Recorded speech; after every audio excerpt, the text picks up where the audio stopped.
Okay, why don't we get started? Thanks everybody for joining. I know there'll be more people coming on. But my name's Tom Regan. I'm the chair of the Greater Royal Oak Democratic Club. And could the other officers, could you introduce yourself, please? Good morning, everybody. I'm Lauren Jasinski. I'm the vice chair. And you need to unmute Tim. Tim, you there?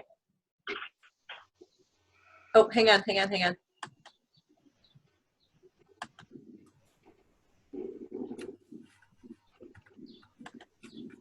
Oh my God. Tim, go ahead and unmute yourself. There we go. Hey. Good morning, I'm Tim Schwarzky. I am the recording secretary. Then is Ian on the meeting yet? Ian, our treasurer? I have not seen Ian yet, no. Now, we like to start our meetings with a song. We tried all singing together last month, and given the lag in Zoom, it didn't work out too well. But two friends of mine that I know from community theater, I saw them do a duet online, which was just perfectly captivating, and I thought it would be a nice pick-me-up song for us this morning. So Katie Harris and Julia Cody, please take it away. You got it, Tom.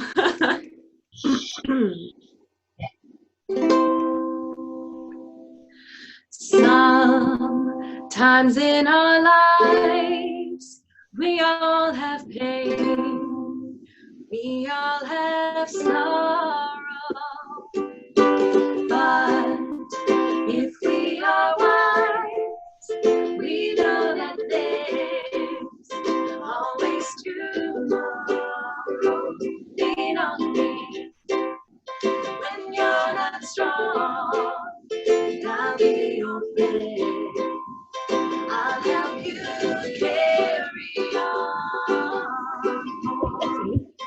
It won't be long till I'm gonna need somebody to lean on. You can count on me like 1, 2, 3, and I'll be there. And I know when I need it, I can count on you.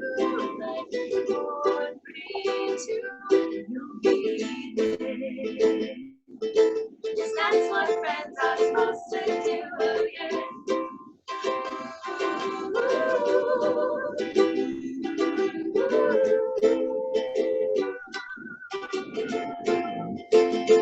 Singing, don't worry about a thing. Every little thing is gonna be alright.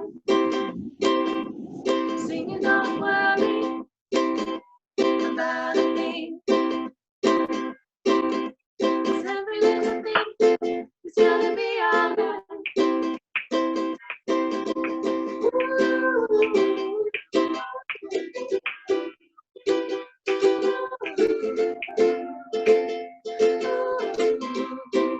Don't worry, be happy now.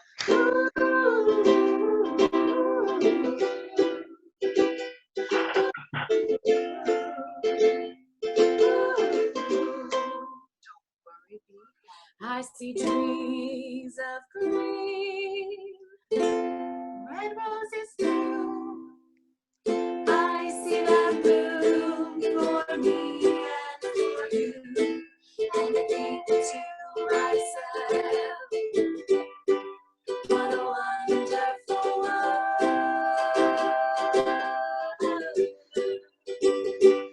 I see skies of blue, clouds of white, the bright blessed day, the dark sacred night, and I think to myself, what a wonderful world.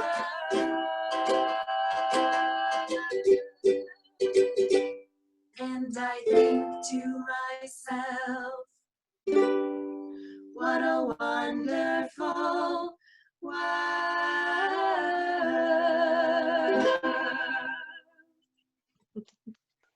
Thanks, everyone. Katie, Julia, that was wonderful. Thank you so much. I appreciate that so much. Thank you. No problem. Thanks for having us. That was really awesome. That was great. What a way to start the day. I'm actually choked up. Thanks, Katie. Thanks, Julian. That was fantastic. Okay, we usually start the meeting. If this is your first time at a meeting, or your first time here in a long time, we invite you to introduce yourself and tell us why you came. Now, to do that, I need you to get your menu and click the chat icon. And once you do that, a window will open on the right side of your screen, and there's a blue icon called Raise Hand. So if you ever need to speak during the meeting, click that Raise Hand icon. But for now, would anybody like to either introduce you, if it's your first time here or your first time here in a long time, anybody like to introduce themselves? Please click that Raise Hand icon.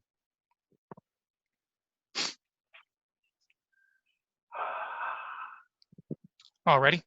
Let's go right into announcements. I don't have any announcements. Does anybody have any announcements they need to make for the good of the group? And again, click that raise hand icon if you would like to make an announcement.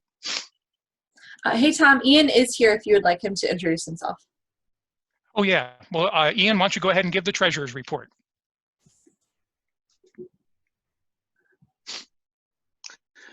Hi, everyone. So sorry I was a couple minutes late into the meeting.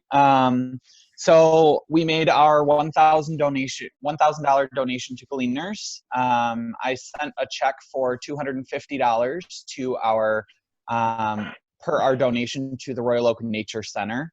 So as of right now, we have just over $2,500 in our account. If anybody has any questions for Ian, please click that blue raise hand icon.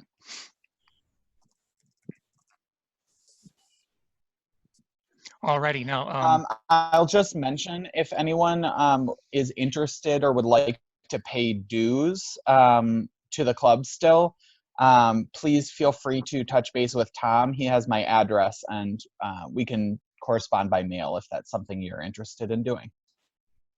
You could go ahead and put that in the chat, Ian. That would be convenient. Tom, is there this is Dave. Is there an online link to pay dues? No, we could create one though. We don't have one right now. Yeah, we can figure that out. Tim, did you have your hand up?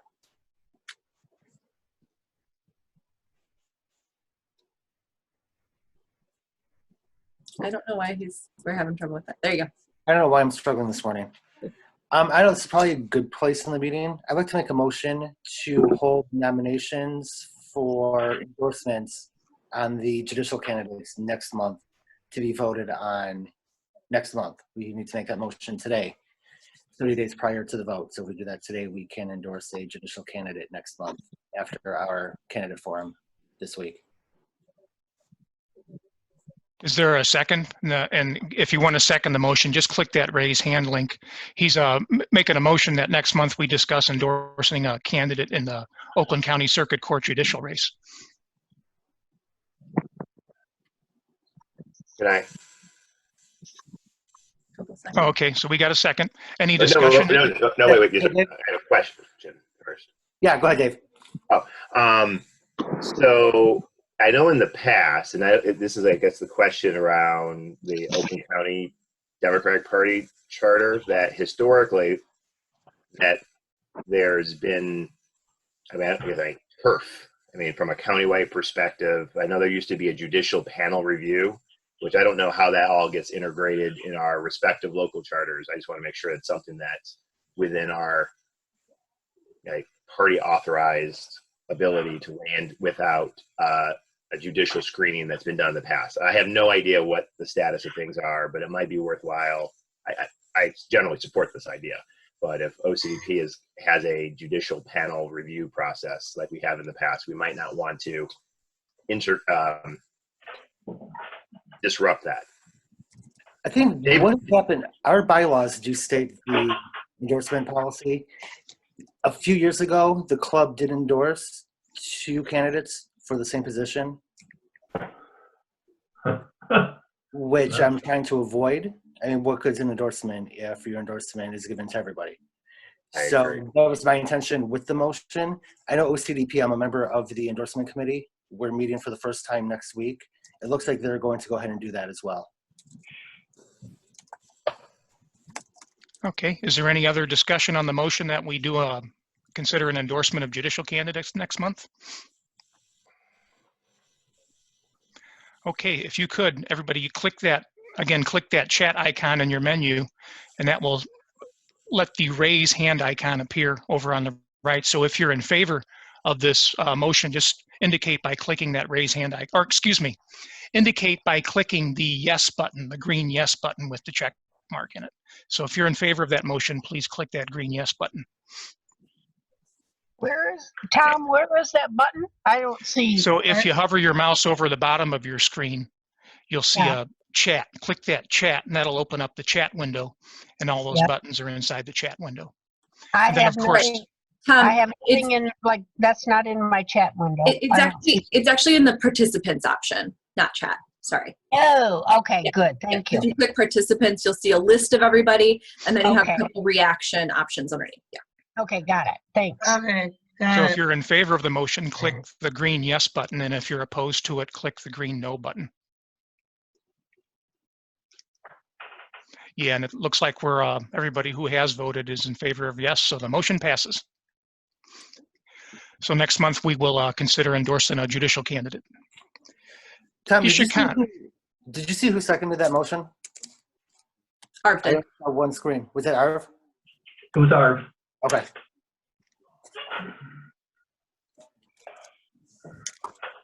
Alrighty, let's hear from our guest speaker, Isha Khan. Students Demand Action started youth, or gunfire is the third leading cause of death for youth. So, youth are obviously very concerned about that because they don't want to die from gunfire.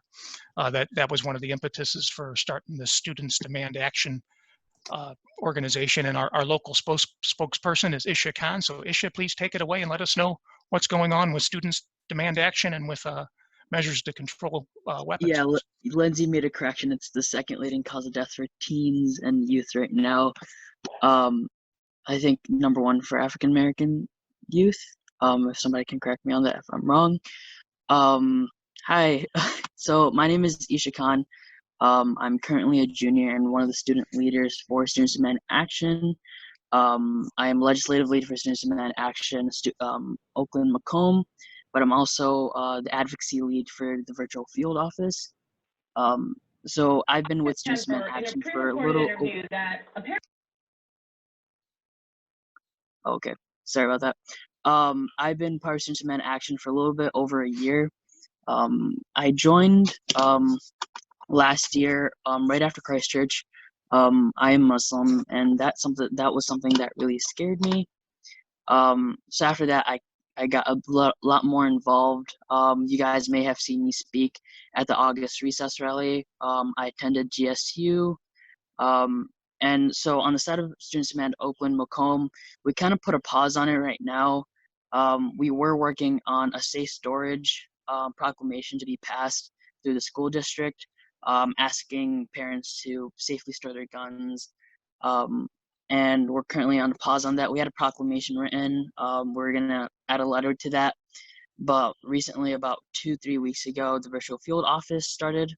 So Students Demand Michigan kind of got centralized, connecting all the different groups. So Wayne State, Central Michigan, Students Demand Oakland, Macomb, Berkeley, I think Kalamazoo as well, into one centralized group.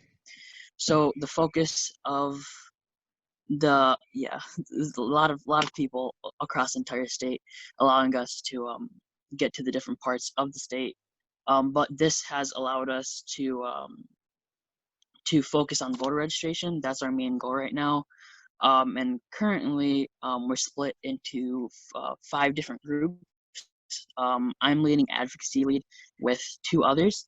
Then there's the outreach team, communication, tools of tech, and voter education. Currently on the side of advocacy team right now, we had our first meeting this week, and we're just getting a list of different contacts of legislators, and trying to build that personal connection down the line. But first, having all of the people we want to contact all in order. And then after that, we're also going to work on different organizations and groups in the community and area that we can work with, and move on from there. I think this gives us an opportunity to work, push a campaign across the state. But again, this is just starting up, but it's something that's gonna be really cool coming up really soon. But as that's about it on my end for the virtual field office and Students Demand Action. Kind of this entire coronavirus situation kind of threw a wrench in a lot of things. I'm still getting schoolwork, so I'm kind of balancing that with Students Demand Action. But luckily, we have a lot of college students that are done with their schoolwork. So yeah, that's it on my side of Students Demand Action on what we're doing right now. I'll leave it open to questions. I'll answer it to the best of my ability. And if not, I can come back and fill you guys in on that. Okay, so if you have a question for Isha, again, click the participants icon on the menu, and then that'll open up a window, and then click that blue raise hand icon like I just did, and then that'll get you to the top of the list, and we'll be able to unmute you and let you ask your question.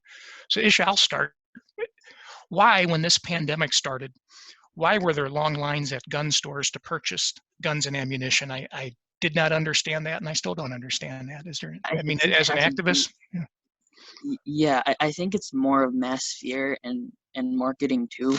I was watching this video on it, and gun store owners were like literally said they couldn't take bathroom breaks with the amount of people wanting to go. Even my brother was talking about possibly getting, I think, a shotgun. But if you look at the way they were marketing a lot of the guns, like they're doing these bundles for the coronavirus. I think it's a lot. It has to do a lot with fear.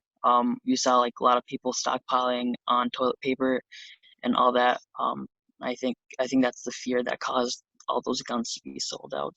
I don't know any statistics on it off the top of my head, but based on what I've seen and what I've heard, like I've talked to my friend about it, and they said they bought a shotgun because they saw a lot of other people buying it.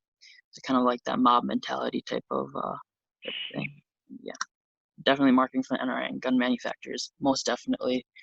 There are some pretty absurd advertisements and sales for guns right now you can get for pretty cheap. I guess, could you unmute Larry Lipton? Got it. Oh. Shoot. Larry, don't click anything, okay?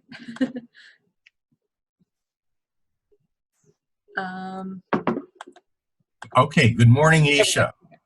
Are you familiar with wavemichigan.com? I am not familiar with that.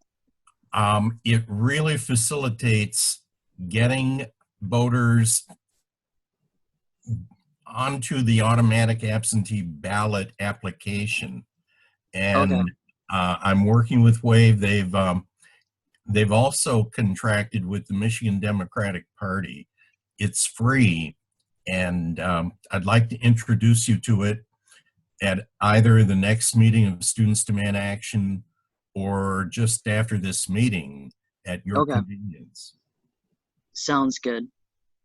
Yeah, Thank I'll you write for that. doing that. I've seen the Students Demand Action toolkit, and I'm really impressed. Thank you. I really appreciate it. Thank you. Okay, Eileen Orlansky had a question. Can you unmute Eileen?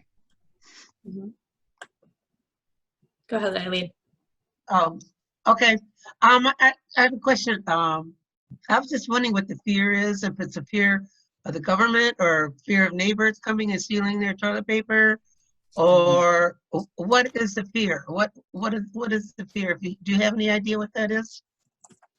I think it's an irrational fear. You see a lot of fear mongering and propaganda being passed around this time, whether it be language or pictures or just misinformation. There's a lot of it right now. There's a lot of rhetoric, and it's very easy to sway people in a time of panic. When there's fears of a pandemic and words like pandemic, virus, people dying, the worst things come to mind. And I think there's like the survivalistic type of mentality and, all right, I'm gonna defend myself And if I have to shoot somebody else, I'm going to. So I'm going to be prepared if that has to happen, or if somebody's going to take my resources. Yeah, those are some good resources. So is it like the propaganda of the right, the far right? Do you think? Probably, but I don't know specifically. But there is a lot of fear mongering that does happen on a daily basis.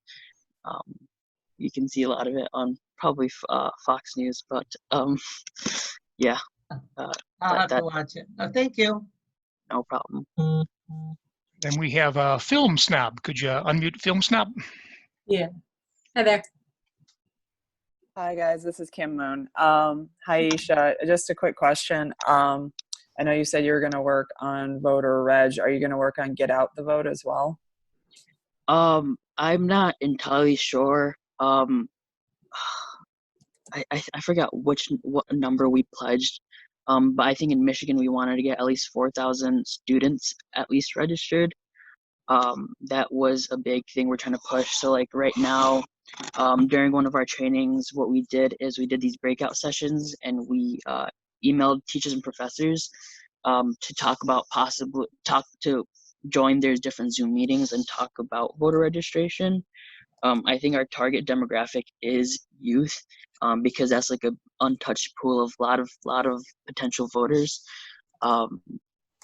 But that is something else I would have to look into. I'm not entirely sure about the other things, but I'm sure it would be very helpful in voter registration and helping out with turnout in this next election.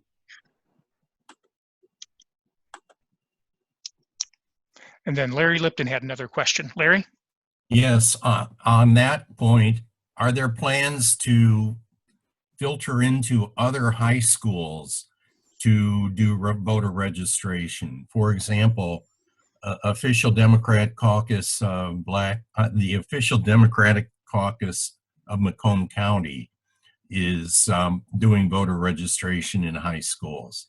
And does Students Demand Action have plans to move into high schools in the area as well? At the moment, I do not know. I know right now we have a specific team to voter education, to educate students on voting, on having numbers to actually do physical voter registration at each school. I'm not sure if we can do that, but we have been talking about networking with different groups. So did you say, what group was it again? Maybe I misspoke. I'm sorry. It's the official Democratic Black Caucus of Macomb County. Joel Rutherford, Bertie Nash, and a small group of people. They've been into Mount Clemens successfully, and I think they're going into high schools in Warren as well. Okay. Then that is probably a group we will contact to help them with that, as well as mutually helping each other out. Thank you. Thank you. Okay. And Charlotte Massey has a question. Hi. Hello. So I wondered, are you also reaching out to other groups that are doing the same work, like Next Gen, for instance, works on youth voter registration, and they have been for some time. Are you partnering with them? Yeah. So the virtual field office launched about 3 weeks ago, or 2 weeks ago, actually. We had our first leadership meeting 2 weeks ago. And right now what we're doing is we're kind of at the very beginning of starting all of our different plans and focuses, and setting up our goals, of voter registration being our main goal, but also doing the regular Student Action campaign for gun sense legislation. As a group of advocacy and campaigning, what we did is we decided to first compile a list of all of our legislators, because still gun sense legislation is one of our other focuses. The advocacy team and campaign team can focus on that, whereas other teams can mainly focus on voter registration. But on top of that, another list we're trying to create is a list of organizations with contact information, their purposes, as well as their so like kind of a master match a list of all the communities and groups in the area that we can work with to help push gun sense legislation as well as voter registration. One of our members of the advocacy team, Caitlin Hammond, actually talked to Moms Demand Action national lead, who was putting her in contact with a Michigan Students Demand, Moms Demand Action person that can get us in touch with those groups. But yeah, that's currently where we're at. Again, the VFO is very new right now.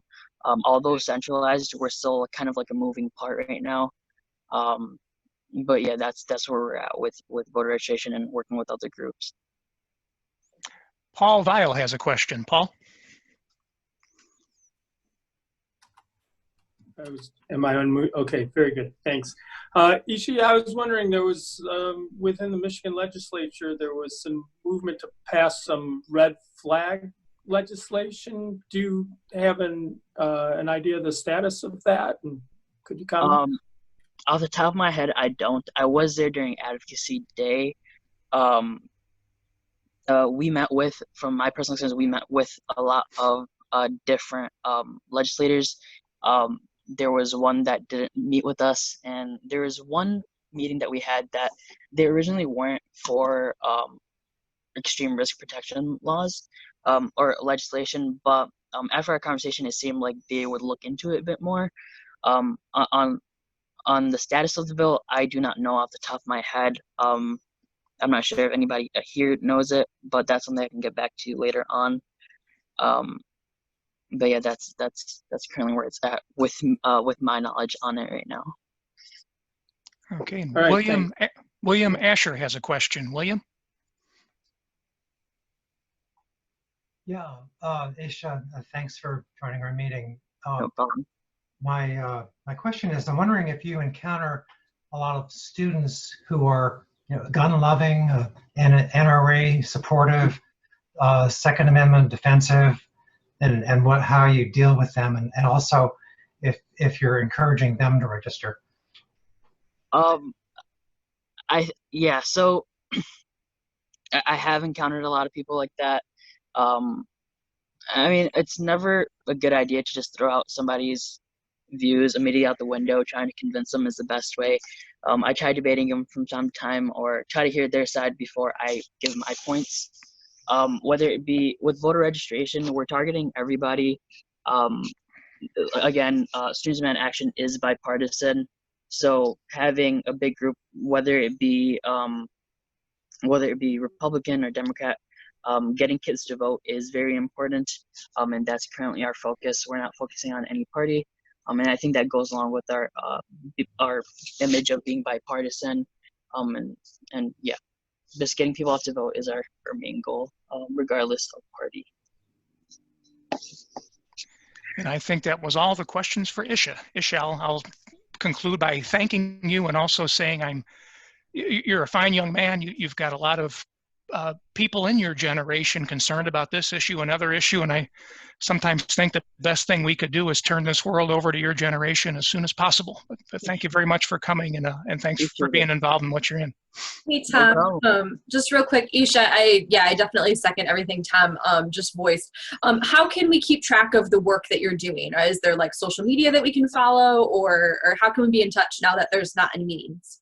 Yeah, so right now we have Students Demand Action, I think it's Students Demand Action Michigan or Students Demand MI on Instagram, as well as Students Demand MI on Twitter.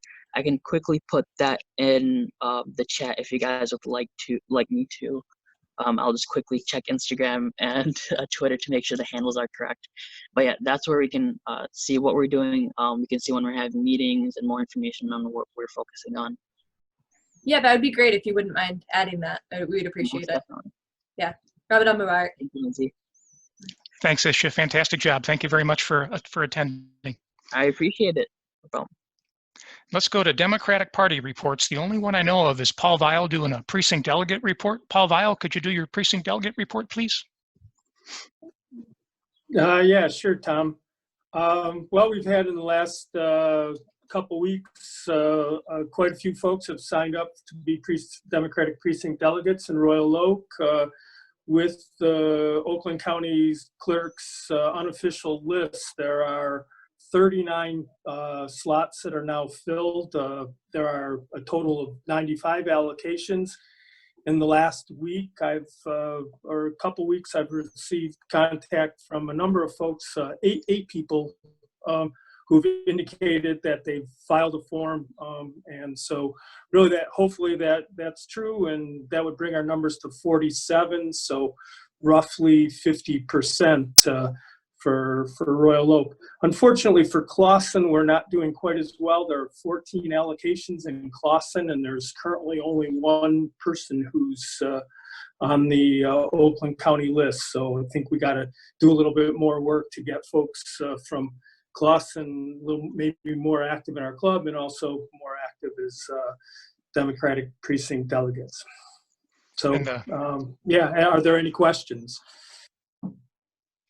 I know that the deadline is Tuesday to fill in a form, but then after that, people can still run as write-in candidates. So even if we don't get their form in by Tuesday. So, yeah, if anyone's has been considering, yeah, please make an effort to get it to the county clerk by Tuesday.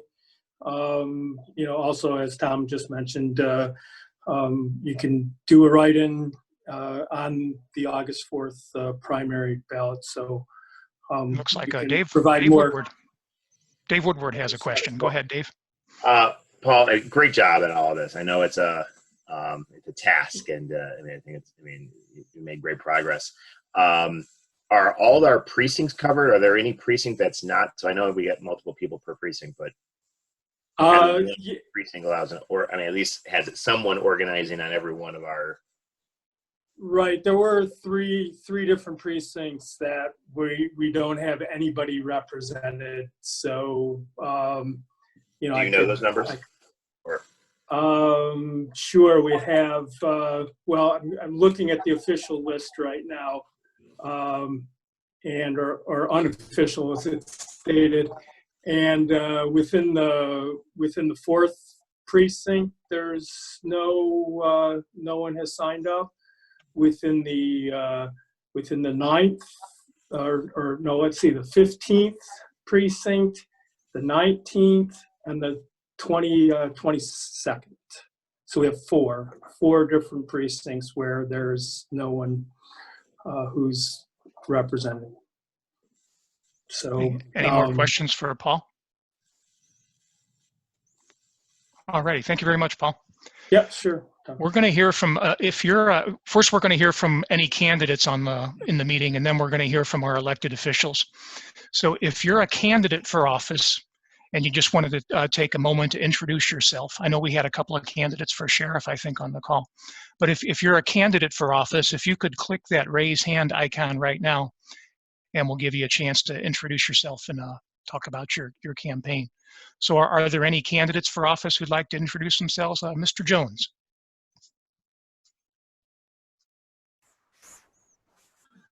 Good morning. Can you hear me? Yes. Hi, my name is Barnett Jones, and I'm a candidate for sheriff, Oakland County. I've been in law enforcement nearly 45 years, about 20 years at the Oakland County Sheriff's Department. I hired in 1982. I raced through the ranks from a deputy to the rank of captain. I was trained by Sheriff John F. Nichols to replace him. That never happened. He died, and Bouchard got the appointment, and I went on to be the chief of police in Sterling Heights. I was there for 6 years. I left Sterling Heights and I went to Ann Arbor, from Ann Arbor to Flint, and into the city of Detroit. My educational background is I have an associate's degree, a bachelor's degree, 2 master's degrees. I graduated from the FBI National Academy. I graduated from the Secret Service Dignitary Protection. I graduated from Staff and Command. I'm a certified firefighter. I was a fire chief when I was in Ann Arbor for about 2 years. So I've done just about everything you could possibly imagine in law enforcement. And I'm telling you, I'm the best qualified candidate for the job. I was trained by the living legend, John F. Nichols, to run the place, and they so badly need a new leader. I have a platform that includes inclusiveness. There's never been a female promoted to the rank of captain. I don't understand why, because when I left there were 2 great candidates to be promoted. They died on the vine. I will promote a female to captain. I believe in inclusiveness at the policymaking table. That is something that needs to be done. I believe in social justice. We need social justice now. There are a lot of people in the jail that probably should not be there under the misdemeanors. Civil infractions become criminal misdemeanors because they can't pay a cash bond. I believe in cash bond reform. I have a whole list of things, but I don't want to take up all of your time because I know there are other candidates. I'm telling you, I'm ready and willing to assume that office and heal the department. I also believe in transparency. I believe that the citizens of the county need to have a law enforcement leader who is really a law enforcement officer and not a politician, that will not only heal those people in the department that work there every day, but will also know their names. My name is Barnett Jones. You can find me at barnettjonesforsheriff.com, and I need your support because it's an uphill battle at a time of a pandemic. No one could have believed this, and I got to get my profile higher so everybody knows there's a good guy who's running for sheriff in Oakland County. Thank you. Thank you, Mr. Jones. Does anybody have any questions for Mr. Jones? And if you do have a question for Mr. Jones, please click that raise hand icon. But I just wanted to mention, and I replied to your email, we're going to try to organize a candidate forum for the sheriff's candidates. We'll do it online like we're doing this event here. And I'll get back to you on that. We'll try to find a date that everybody finds convenient. But it'd be interesting to hear from sheriff candidates. Arv has a question. Go ahead, Arv. Thanks for joining us. I had a question. Is cooperation with ICE a sheriff level decision, or is that decided elsewhere? Or if it is a sheriff level decision, what's your position on that? I believe that's a joint level decision. I believe the county commissioner should have weigh in on that, and Mr. Woodward is here also. He could maybe speak to that. But I believe the community and the elected boards, along with the sheriff, should make that type of decision. When I was in Ann Arbor, there was a community elected decision that made the decision about whether or not the police chief and the department got an opportunity to participate with ICE. I believe that that decision should be made by the community and the electeds and should not be left alone to the sheriffs to make that type of decision. Okay, Belem Morales has a question. Belem, go ahead, please.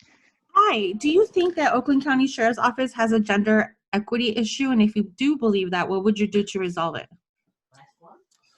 Well, I know it has a gender equity issue. As I said, there's never been a female promoted to the rank of captain. There was never one before I left, and there were two on the way. They died on the vine. Sue Sage was there, and Dorothy Hall was there, and you could reach them. They could tell you all about the frustrations that they had working under the current administration at that lieutenant's rank and dying. One was white and one was black, so they never made it. And there are women there now that have an opportunity to get promoted, and they've been waiting and waiting and waiting. And there have been a number of promotions since 20 years, and none of them have ever broken through. So under John F. Nichols, we had an opportunity. I was the second black captain. I was the first African-American hired from an outside agent in the Sheriff's Department history. And I worked my way through that organization.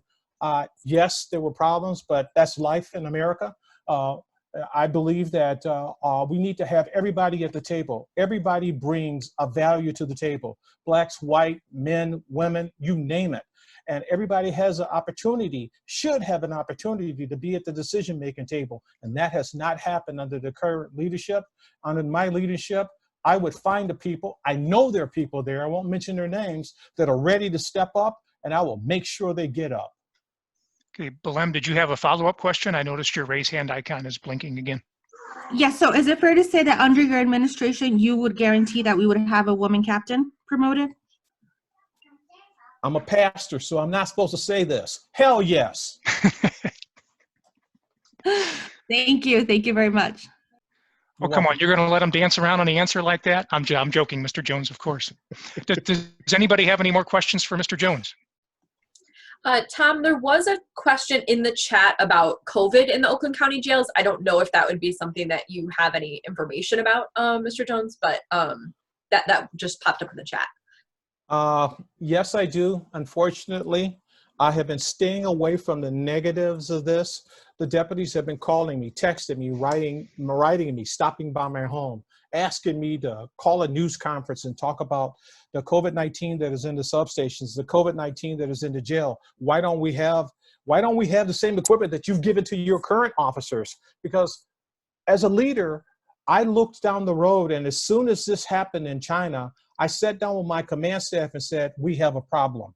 And then when it left China and went to Italy, and 2 separate cities in the northern part of Italy that were not connected to one another, I said, oh, heck yes, we got a problem. I immediately told my emergency manager, start buying equipment. Let's get in front of this. I went to my boss, said, we have a problem coming. I started ringing the bell. No one at the sheriff's department, I believe, according to the deputies, was ringing the bell. So now we have a situation where you have officers, deputies who are fearful, have been fearful, and no one has been listening to me. And you will hear, because as soon as they get they're afraid to talk. Their families are afraid.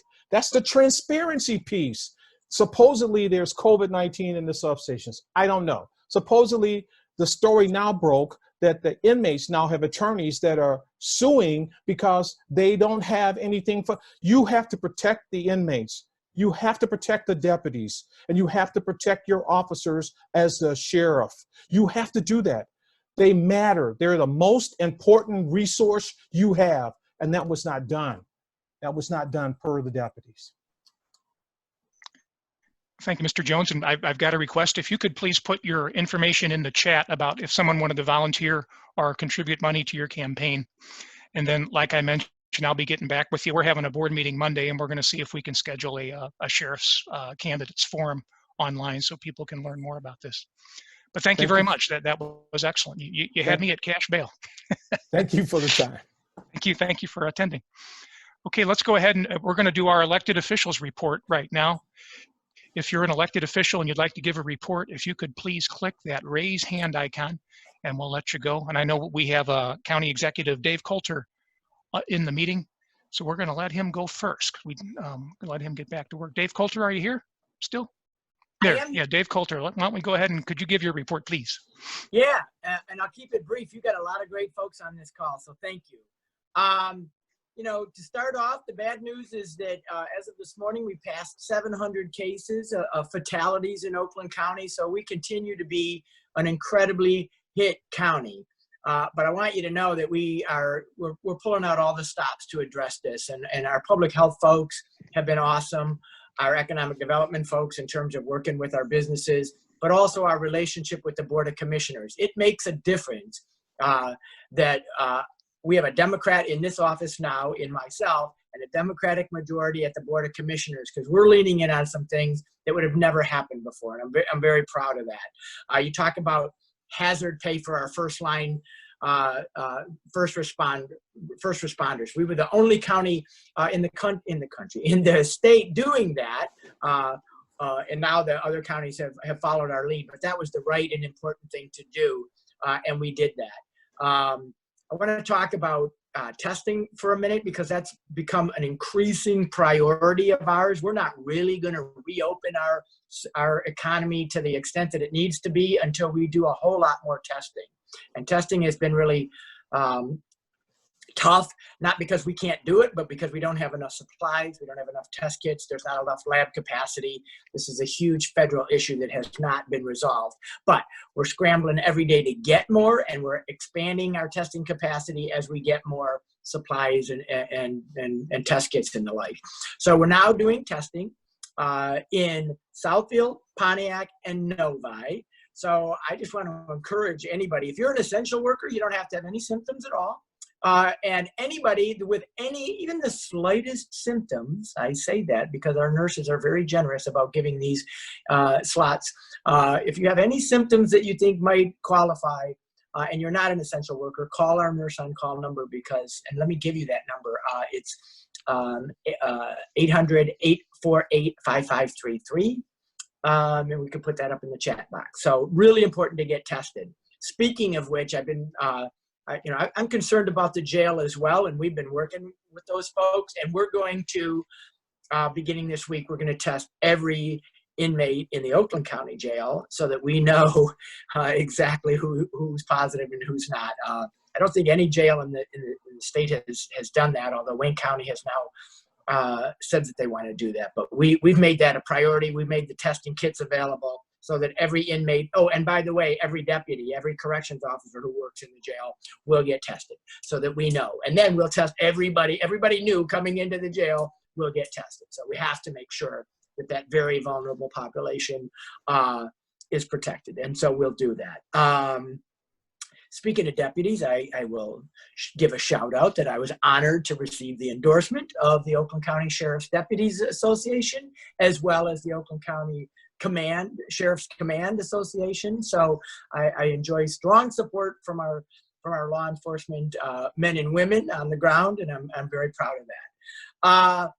Looking forward, we're all hopeful that as we hit the peak, by the way. Here's some hopeful news. It looks like we hit the peak of our coronavirus curve in Oakland County somewhere around mid-April. So that is very encouraging news, but I say cautiously optimistic, because obviously just because you've hit the peak doesn't mean it's gone. 705 deaths in this county will tell you it's not gone, and there will be more, unfortunately. But we also know that for now, we're on the down end of that curve, and that's great news. We're all very concerned about an additional spike, which is why it's so important that the things we've all done to help get us to this point, we continue to do. And I happen to be a big supporter of the way the governor has navigated this. She's leaned into the science and not the politics of this, and that's what we've tried to do in Oakland County as well, and I support her. So going forward, we're focusing more and more on how are we going to reopen this economy. And so we've done a couple of things. Dave Woodward is here, very proud of the leadership that he's had on the commission, because initially we gave $3 million right out the door quickly to our small businesses and nonprofits so that they could pay their rent on April 1st and pay their utility bills and not go out of business. But one of the things we saw very quickly is that the need was much greater than that. We gave out 800 grants to 800 small businesses and nonprofits in Oakland County, but 7,300 applied. So working with the Board of Commissioners, we just announced this week an additional $12 million for those businesses and nonprofits. Very proud of that. No other county in the state is giving that kind of resources to their small businesses, and those funds will go out quickly. So I'm very proud of that.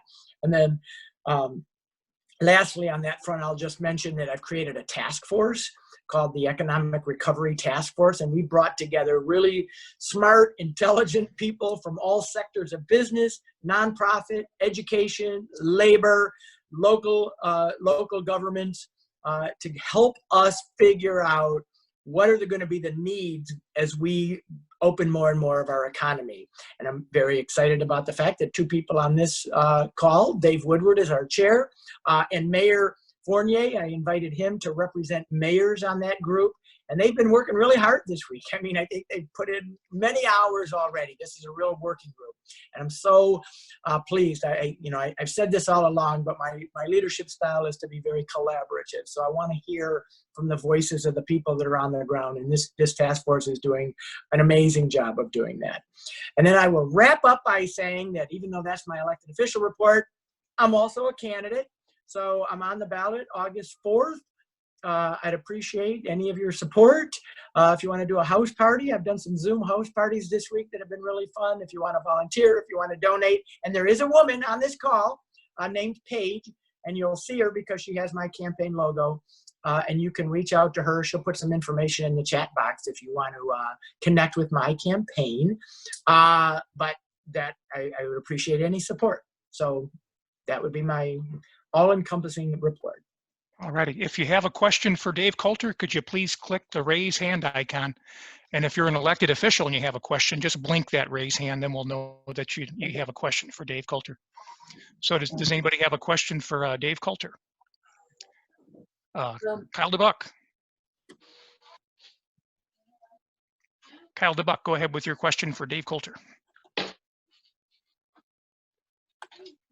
You told us to raise hands for elected official reports. So that's when my hand is still. Oh, I thought you blinked it. I'm sorry. Well, how about yeah, just to reduce confusion, if everybody could undo their raise hand right now, And then if you have a question for Dave Coulter, leave your click that raise hand icon. And by the So way, I saw in the chat, Tom, somebody asked how we define small businesses. It's 50 employees or less, and that's so it's 50 employees or less is considered a small business, which, by the way, 93% of the businesses in Oakland County are small. We often think about the large ones like Fiat Chrysler or whatever, but they are the lifeblood of our local economy. And then Jim Ellison, did you have a question for Dave Coulter? Yes, sir, I do. David, it's kind of a self-serving question, but seeing as how in the last week or so, the Republican leadership has determined that I'm essential because they keep calling me up to Lansing to vote on stupid legislation and put me in a room with all their members that don't wear masks. What's the possibility of someone in my position of getting the test? Jim, I think, and I'll double check this, but I would consider you an essential employee. They have defined me as an essential employee, so I think that would qualify. You would qualify for that as well. Okay. And I think you should. We'll touch base later. Yeah. Thank you. Yeah. Anybody that still needs to go to work, so they've been. That's the definition of essential, right? You're in a business that still requires you to show up to work, and I would say by the fact that your leadership keeps dragging you back to Lansing, that means you're being told to work. So I would say you qualify. Okay, does anybody have any questions for Dave Coulter? Well, thank you, Dave Coulter. We always loved it when you come by our meetings. I do as well. Thank you for having me. Thanks for coming. State Representative Jim Ellison, why don't you go ahead and give us your elected officials report? I'd be happy to. What if you went to work and the militia showed up? Kind of what happened last week. As I said briefly in my question to Dave, is Republicans are up there playing games. They have no clout anymore. They're calling us up without agendas. They're trying to invent legislation as we sit there. Wednesday we went up. We sat on the floor for 4 hours and did nothing. And during those 4 hours, their side, the vast majority were not wearing masks. They were just intermingling, not keeping the 6 foot distance. And it was very frustrating to get called up there, drive all the way up there and just sit there and for nothing. And then they finally decided they weren't going to get anything done. So they sent us home. And so we went up again Thursday morning. And we had a 10 o'clock session call, and all the protesters were out there, which is fine. There are protesters out there in the front lawn doing what they're doing, carrying signs and yelling and that kind of stuff. But then the militia showed up, and they kind of took control of this protest. I mean, the organizers said they weren't part of the protest, but they were offering security. I mean, security against what? People with signs? I don't know what the issue was, but again, it was a show of force. And then somewhere, some knucklehead made the decision to let some of these people into the building. And that's when things got scary, because naturally the ones that wanted to come into the building were the ones that were carrying the AK-47s. And so they had a big show of force. It was troubling to us in the House. But first they went into the Senate, and they stood in the gallery of the Senate with their automatic weapons and just kind of stood there being intimidating. And they were finally asked to leave that. So when they left there, they came down and started crashing into our session room. Because of the 6 foot distancing, we were using the entire House floor plus the gallery for all the members. We had set up a seating plan. So they tried to crash the gallery, which they couldn't get in there.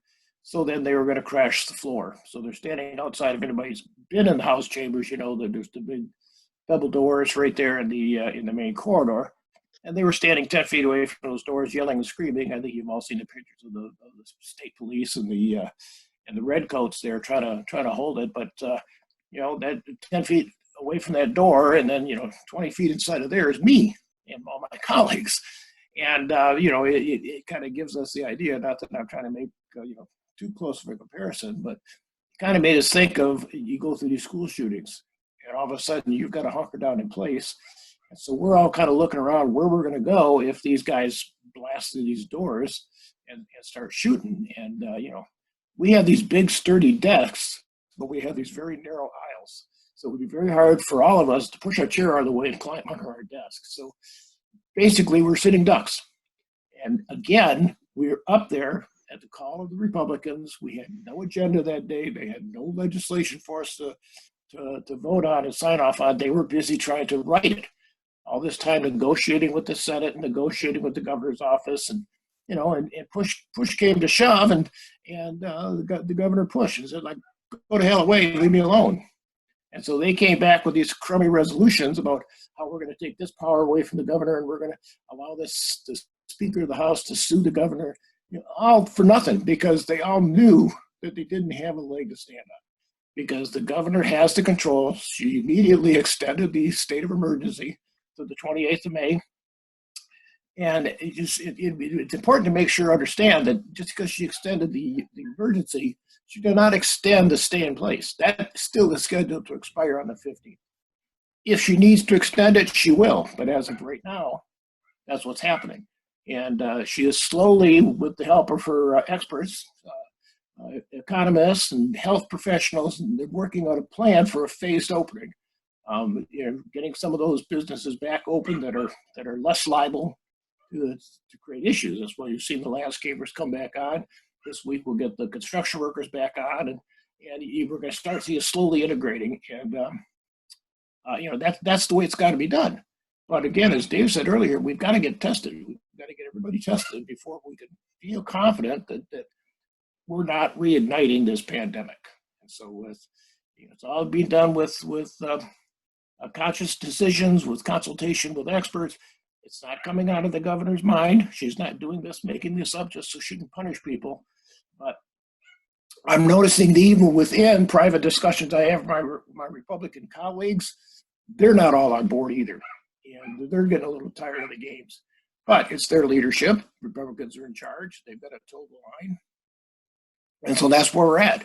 We're scheduled to go back again Tuesday morning, just like business is normal. And so we're going to go back in there. We're going to wear our masks, and I'm going to show you my mask. I wore this. This is kind of fun. Anyways, I had a mask made up that was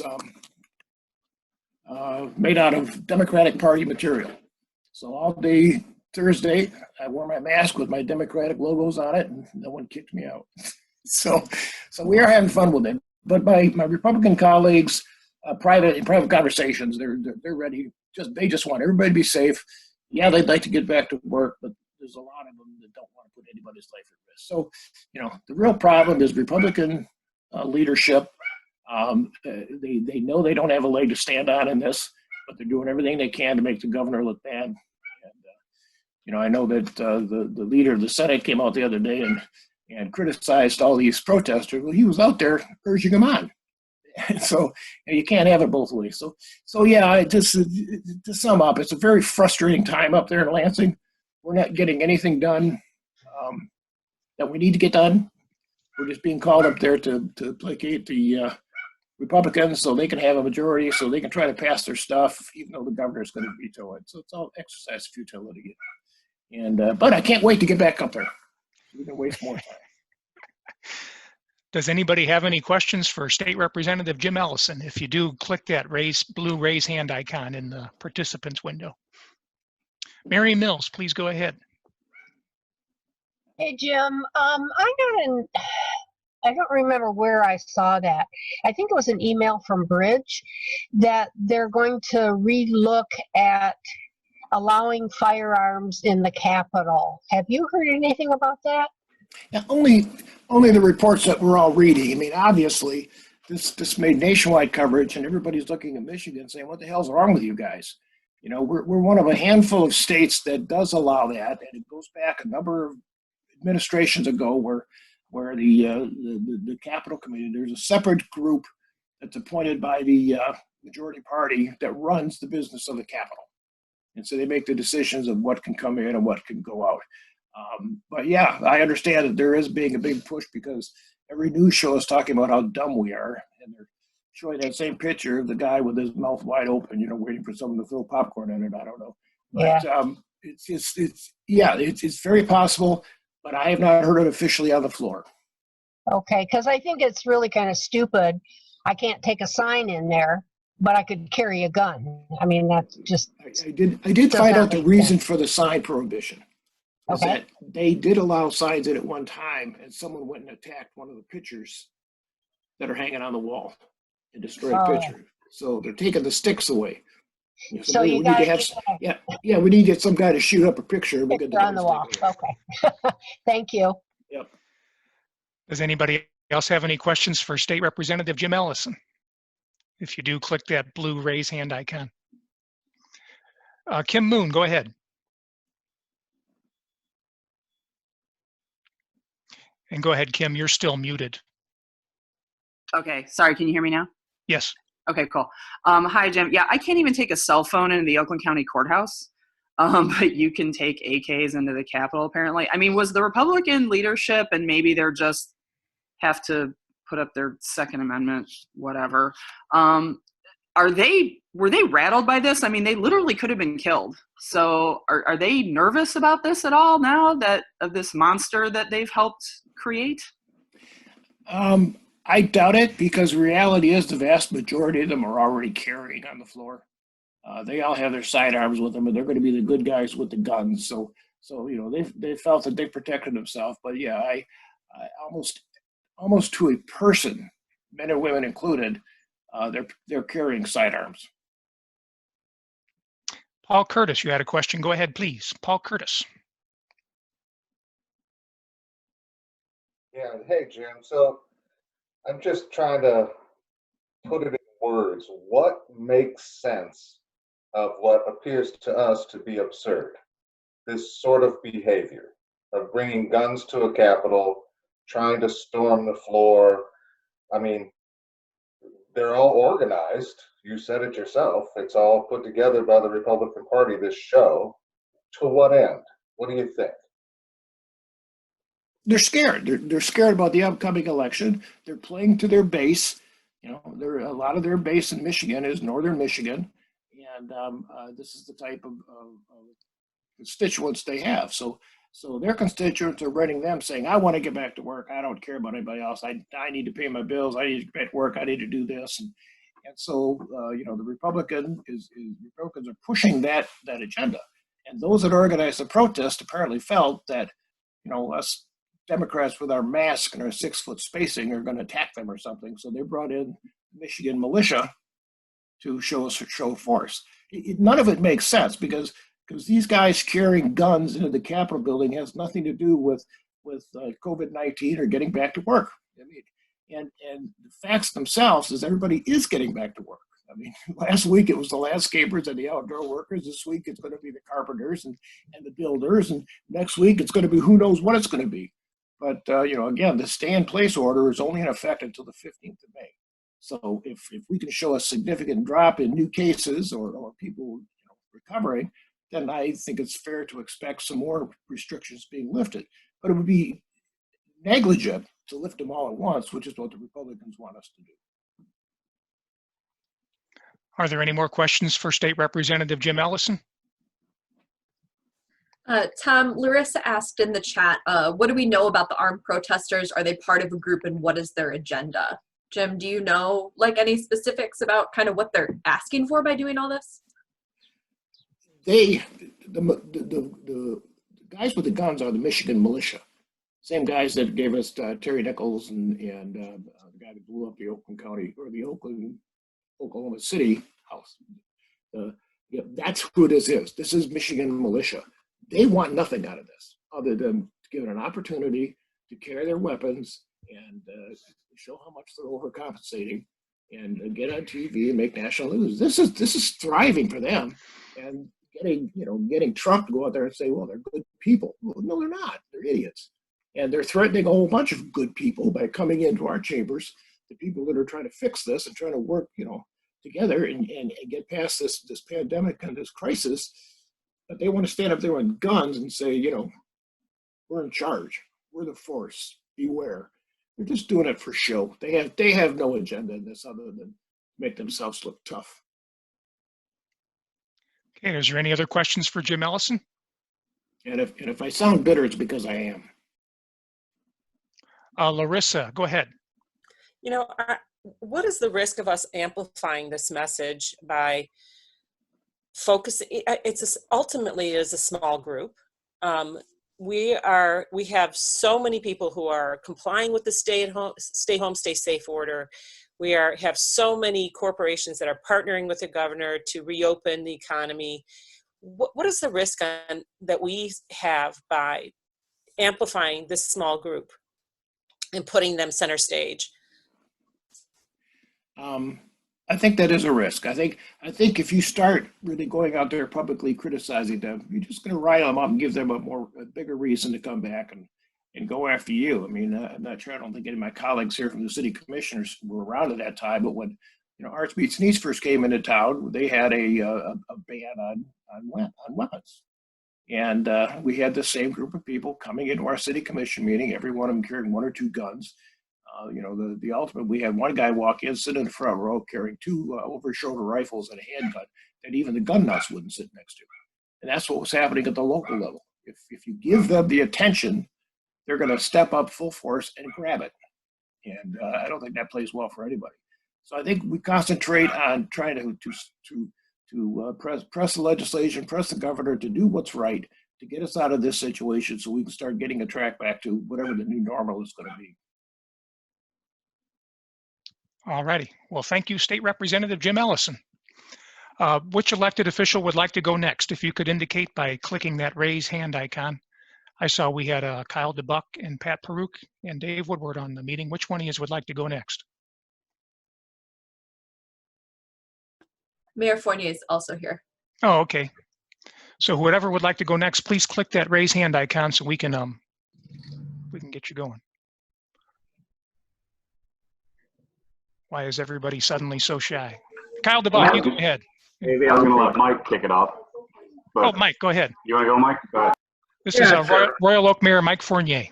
And I apologize, everyone. I'm still trying to find the hand raising thing on my Zoom, and what my problem is. I see the forest, not the trees, apparently.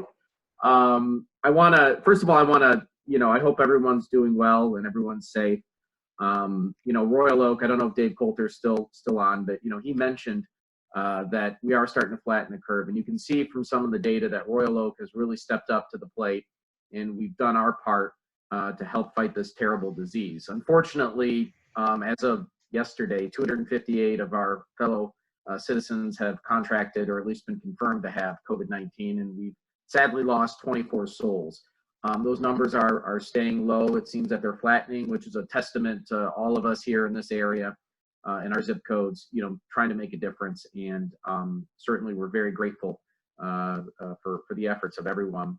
I'd also, like County Executive Coulter said, that I am serving on the COVID-19 Recovery Task Force, and I've been very impressed with his leadership, with Dave Woodward's leadership.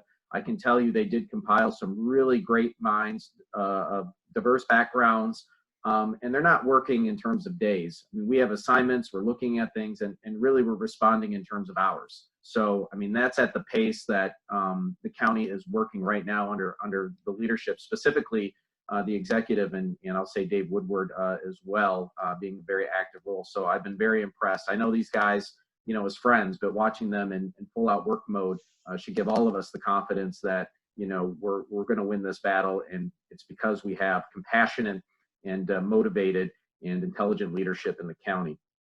Just a couple things about Royal Oak. Some of the things that we've been doing, we've been kind of doing under the radar. We've been reaching out, and some of you may have received calls from the city, robocalls, where we've identified a list of folks that could have issues or maybe more high risk, and we've been reaching out to those folks. And a lot of folks have called our hotline at the city, 248-246-3200.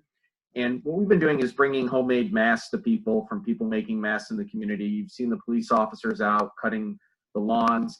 We made some grocery deliveries the other day from the Gleaners and our local 431 Professional Firefighters Union. They put on the food drive, and we were able to do things like that. And we're not necessarily broadcasting all of these things because we truly want people who are in need to have access to these limited resources. Everyone wants free stuff, right? So if we go out and say, hey, well, we can cut your grass and get you a mask and everything. We'd love to do that, but things are still in limited supply. So we really are trying to make sure that we're reaching out to the people. We're not necessarily broadcasting it as a city, on big advertisements. However, we are finding people. We have been helping people, and I'm really a testament to Judy Davids and her team for really managing this at the city level. So much thanks there. A couple things related to small businesses. I've been on the phone with a number of small businesses in our community. I'm trying to call a few every day, and I can tell you that despite some remarks by maybe other people about what small businesses want, I can tell you our small business owners in Royal Oak, sure, everybody wants to get back to work and they want to open up their businesses, but they are truly virtuous people. Everyone that I've spoke to, they understand what is confronting us right now, and they're providing their very best ideas to myself and to our city staff and among each other. So when the time is right, when we do have the testing available, when we do have the tracing available, that we can open up successfully and safely. And they are on board, almost every business owner I've talked to, with the plan that we have from the state through the county and at the local level. So I just don't want our small businesses to be misrepresented. I'm not speaking on behalf of them. I'm just speaking on behalf of the conversations I've had with many, many of our small business owners. A couple other things. People have inquired a lot about events, from Arts, Beats, and Eats to, any number of events that we have, Bark in the Park, things like that. Chief O'Donoghue is going to give us an update of where all of those stand at our next commission meeting. So if you're interested in understanding where we're at with events, what we're going to do, some of the things that we need to consider, and of course, any input that you have, please provide it to us. A number of these events are being canceled. Just because the promoters of these events don't want to risk putting, $10,000 down on equipment and then having the event canceled and then they're out $10,000. Sometimes the city has a little role to play in it, and we're looking at, what our role is and what our, if these events are allowed to happen, should we have them? So please provide your input. From a DDA, there's a lot of stuff going on with the DDA right now. They put together a $2 million package for the 130 businesses, small businesses that are in our downtown. More to come on that. They're kind of figuring out what the best way to offer help to these businesses are. Certainly, you don't want to throw good money after bad. Sounds harsh to say, but we got to be good stewards of that money that the DDA does. So any ideas you have, especially if you're a small business owner, please reach out to your commission as well as the DDA, and so we can put those dollars to the highest and best use to keep our downtown thriving once this is all done. But really, those are the things. We have a budget. In May, we're going to have a series of budget meetings. Those are still planned to take place. We're certainly going to have some very tough decisions to make this year in a world where we don't have a lot of certainty. So it's going to be very stressful budget planning sessions because we don't know what our revenues are going to be. We don't know what our expenses are going to be.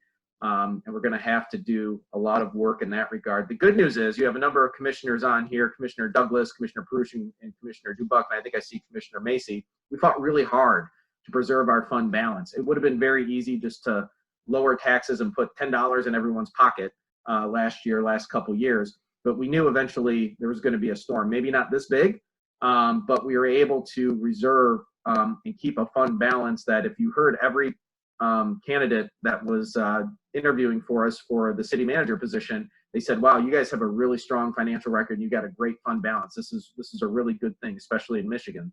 So that money isn't going to last forever, especially in a time of COVID-19. But I just want to, do a call out to my fellow commissioners because I think we made a really good strategic decision to hold on to some rainy day savings, and now we're probably going to have to use a big part of that. So, and we're grateful for all, everyone who understood our position back then and the support you gave. So that's basically the updates that I have, and certainly open for any questions that you may have.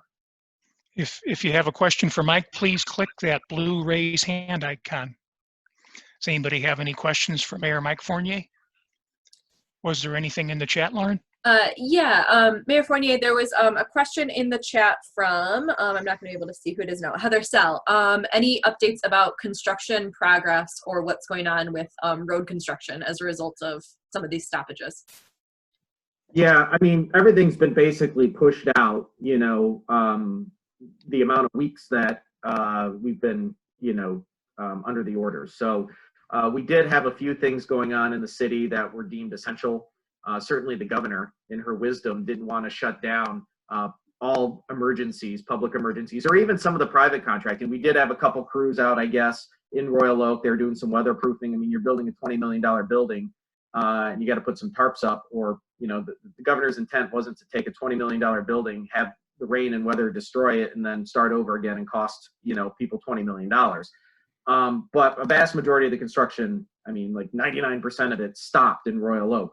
For the public projects, you know, we are expected to be in City Hall by late June. Obviously, that's going to be pushed out a couple more months. The police department was supposed to be open in late August. That's going to be pushed out at least a couple more months. What I don't know is, you know, when you turn the engine off for 6 weeks, 7 weeks, 8 weeks, whatever it may be, you know, does it, you know, ramp up immediately, or, you know, are the maybe Jim Ellison knows a little bit better about that, but I'm sure we'll have to add a couple weeks for everyone to get acclimated, get their supplies going, and do a check. So yeah, this has definitely pushed some stuff out, but, you know, I consider it like a time freeze. Some of the capital improvements, I don't think roads are going to be impacted. We're going to move forward with our road plan. And some of the other capital improvements in the city, we're going to have to look possibly at pushing out a year or two when we look at our budgeting process, and just to be, you know, good stewards of the money and really being honest about the situation that we are confronted with, you know, moving forward. William Asher, you had a question. Go ahead.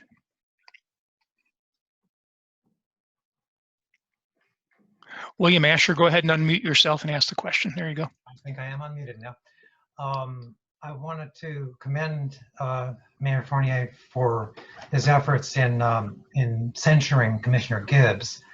And I understand she's planning on suing the city. And I'm wondering how confident the city is in defending that suit.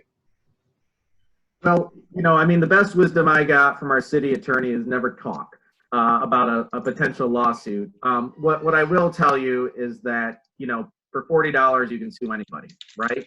And we've seen, you know, this playbook happen from the White House down. When you make a mistake, you first deny, and then you deflect, and then you defame.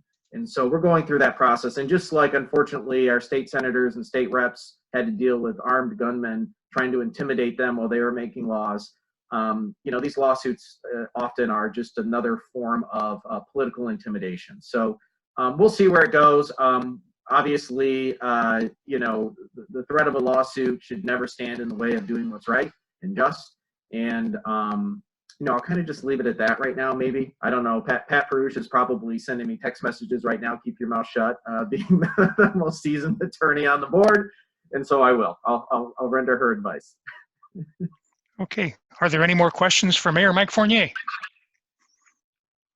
Well, as always, thank you, Mr. Mayor, and thank you for your service. You're doing an excellent job steering our city through this pandemic. Well, I appreciate that. It isn't easy, but we got, you know, seeing all these awesome faces here, friends, even though we can't meet in person, knowing that, you know, it's not just the 5 of us up there, but the whole community out there that sees and shares the same vision goes a long way to help us lead. So we're very grateful. Good. Thanks, Mr. Mayor.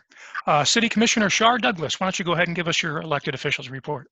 Yeah, thanks, Tom. It's not so much a report, just supplementing what the mayor said. We were scheduled to begin a new round of sidewalk repairs this year. In fact, we put it off last year. We were going to do it this year. Given circumstances, we are delaying the sidewalk program again another year. The only work we will do is if there are damaged sidewalks that reach the lawsuit level, that is a certain height to constitute a trip hazard. And even in those cases, we're going to make create opportunities for homeowners to finance those under very liberal terms. That's all. Does anybody have any questions for City Commissioner Shar Douglas? All righty, let's hear from City Commissioner Pat Perush. Pat, please go ahead. Here we go. Can you hear me? Yeah. Okay. Just to follow up on a couple of things that Mike mentioned. First of all, in terms of the virus response, the city does have the number that you can call, 248-246-3200. And what the gals, men and women, at City Hall have been doing, have been acting as kind of a clearinghouse. If you have any kind of a problem, you're concerned about finding food or you need other resources, that number and the people who are manning that telephone number have all the resources in front of them so they can direct people to the appropriate agency or group to get assistance. The cities can't provide a lot of it on its own. It just doesn't have the capacity to do that. But if you need more information about testing resources or food sources or food for your kids because they're not getting meals at school or any other type of assistance, if you call that number, they will direct you to the agencies that can help you.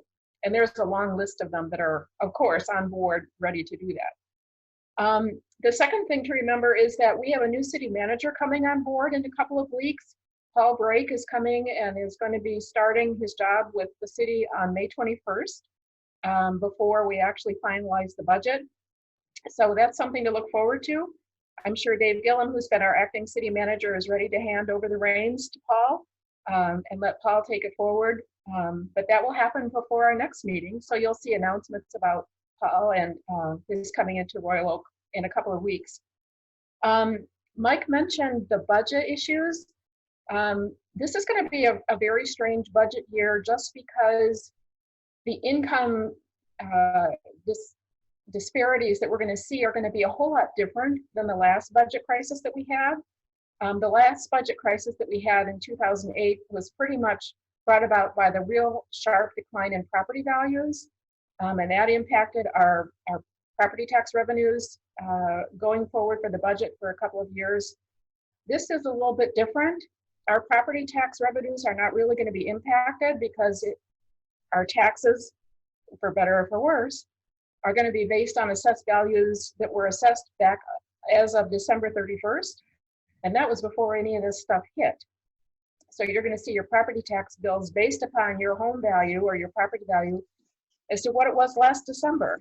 And it's very true that probably property tax values have dropped since then, but you're not going to see it in your tax bill, which means we won't see it in our revenue assessments either, unless the state steps in and says we're going to delay collection or whatever, which I doubt that they're going to do. But we are going to see it in a decline in state shared revenues, in the decline in sales tax and gasoline tax and other state taxes that we get a portion of through state shared revenues. That's where the hit is going to be. And we get about 22% of our budget from state shared revenues. And that doesn't talk about gas revenues. That's kind of in a different category. So it's going to be different this year. We're going to see a decline in revenues, but from different sources. And we have no idea what kind of assistance the state or the federal government is going to give yet to local governments. They've given us some in the form of block grants that we've been able to generate into some programs, or will be able to generate into some programs to help in the community. But they're not going to pay police and fire salaries. So that has yet to come. So the budget's going to be, it's going to be very tricky. It's going to be very difficult, but it's going to be different than 2008. The last thing I want to mention is that Mike talked about events. I know one event that is not going to happen. The Royal Oak Commission for the Arts always sponsors and puts on the concerts, Thursday night concerts on Center Street this summer.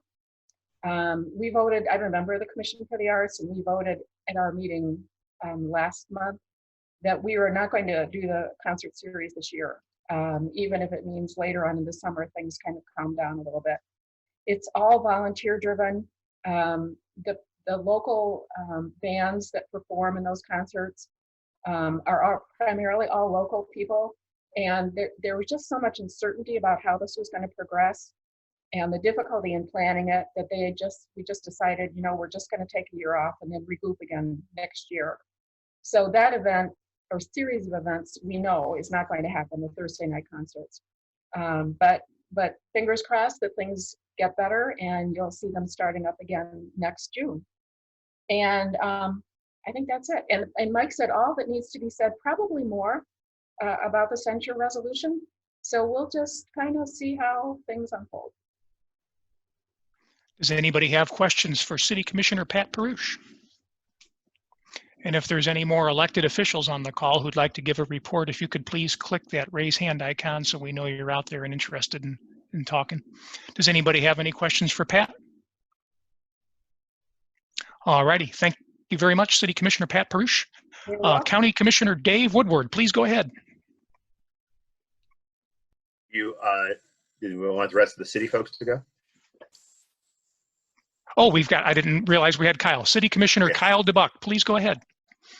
Good, so I think those guys just about covered the top line issues. I did want to highlight that we had some really good news amongst this pretty tough month, which is staff led the charge on getting us certified as a lead city. So Royal Oak is now a certified lead city, and we're going to continue to try and climb the ranks of lead certification by compiling more points through various efforts in our building infrastructure and operations. So that is all moving forward, which is exciting.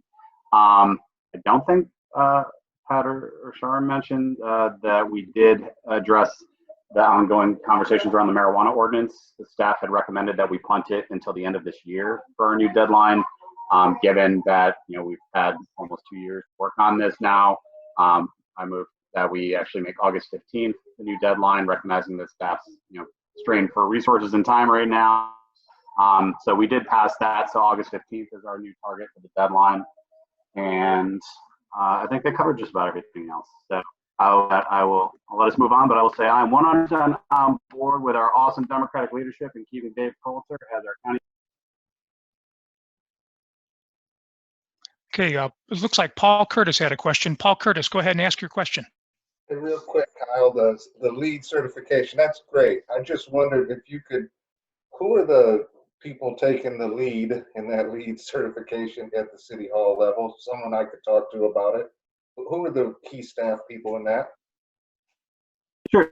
So Julie Lyons-Bricker is she also sits on the Environmental Advisory Board, but she has really taken on as part of her role, and there's been kind of preliminary conversations about really adjusting her job description to make her clearly the owner of our environmental efforts.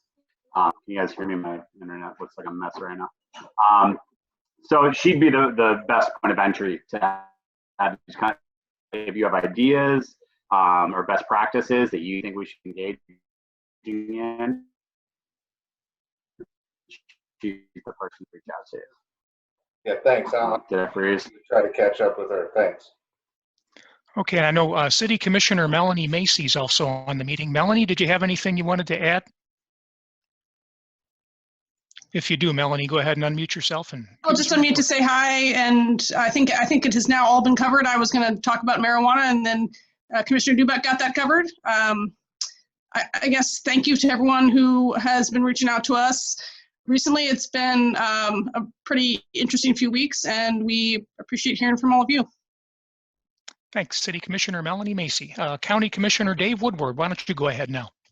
Great. Thank you, Tom. Thank you, Democrats. It's great to be with you. Actually, I look forward to these meetings. I mean, they're invigorating, and it's a reminder of the great thing that's able to be done when progressive leadership's able to lead. And so I'll start there. Before I forget, Kim Moon mentioned about cell phones, and it's been one of my biggest pet peeves for a decade that you can't bring cell phones into the courtroom.